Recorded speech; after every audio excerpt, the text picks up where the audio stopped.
बेटा जुबैर, ये ले। जुबैर, ये कितनी उंगलियां हैं? भाई इसको क्या मालूम, इसके अब्बू से पूछेंगे, इससे तो कम दिखाई देता है। यार मैंने कितनी बार कहा कि मेरे वाले साहब का मजाक ना उड़ाया करो। अब तुम्हारे बाबा की आंख ऐसी है तो हमारे क्या कसूर।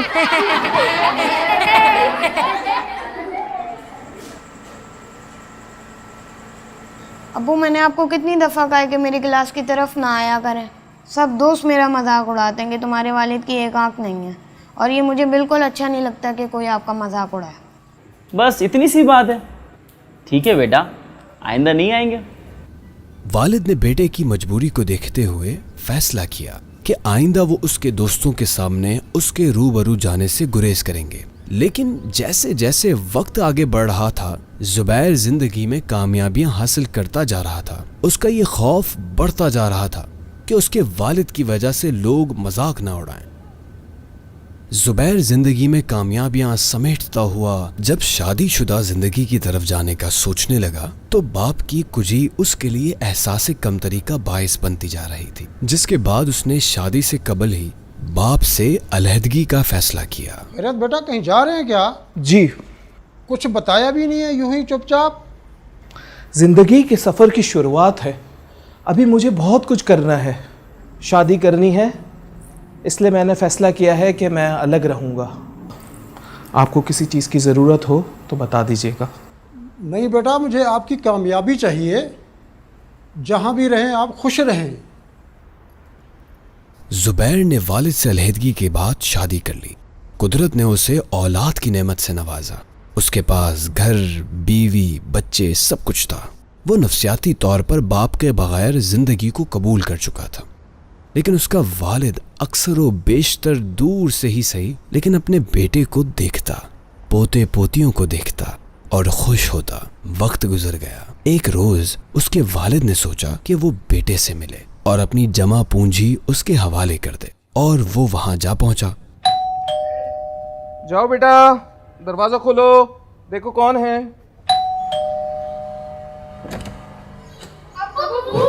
क्या हुआ? माजरत बेटा। क्यों डर रहे हो?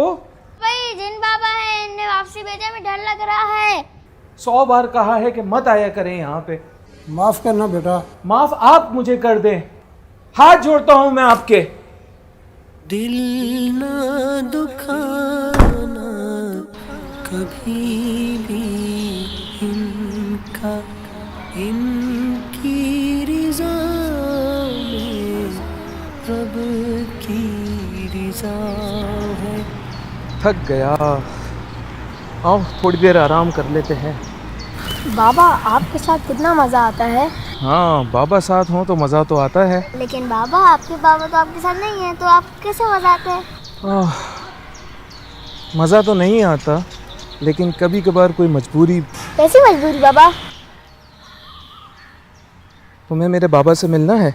जी जी जी, हमें चलो, आज मैं आपको अपने बाबा और आपके दादा जान से मिलवाता हूँ। चलो।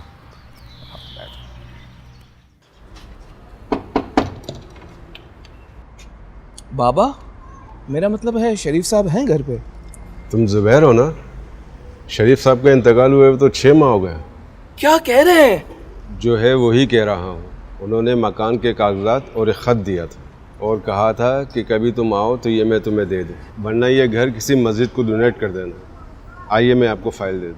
तेरी उंगली थाम के चलता था,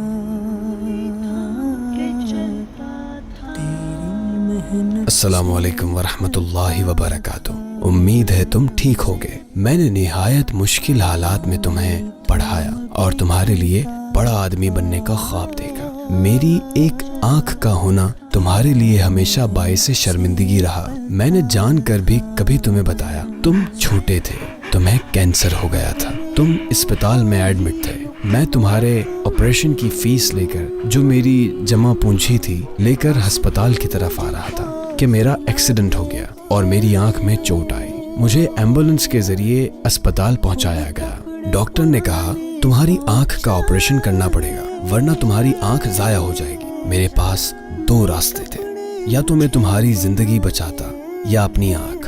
मैंने तुम्हारी जिंदगी को बचाने का फैसला किया। मैं खुश हूँ कि तुम आज कामयाब इंसान हो और तुमने अपनी जिंदगी को रायगा नहीं होने दिया, बल्कि पढ़ लिख कर खुद को और अपने बीवी बच्चों को अच्छी तरह संभाल लिया।